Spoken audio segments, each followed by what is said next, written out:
السلام عليكم ورحمه الله وبركاته.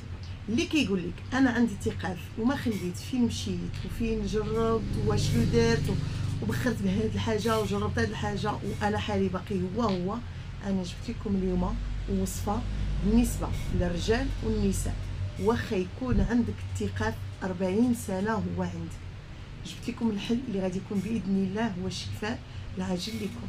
غتجربوه معنا وتجربوه لاي واحد وتبارطاجيو معنا هذا الفيديو هذا باش يشوفوه للناس اللي بحالكم. غادي نوريكم الوصفات اللي موجودين في اي بيت وبساط ورخاص.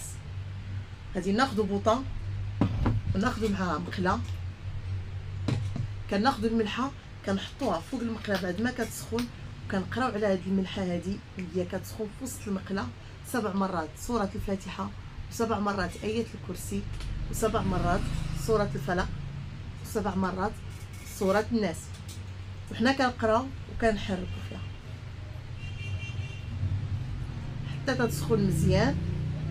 طاجين بحال هكا او قصريه كنهزوها كنحطوها بحال هكا. من بعد ما كتكوني لابسه بيجامه خفيفه يعني على اللحم، ما كتكوني لابسه تحت منها والو، كتوقفي مزيان. انا غادي نشارك معكم الفيديو مع الاخت اللي غادي تكون نشارك معكم الفيديو دابا كيفاش الطريقه. كتاخدي الماء الزهر كتقراي عليه 7 مرات سوره الفاتحه، 7 مرات ايه الكرسي، 7 مرات سوره الفلق، 7 مرات سوره الناس. بعد ما كتقراي كتوقفي وكتكوني واقفه بحال الشكل ديال اللي بغيتي تبخري يعني عادي.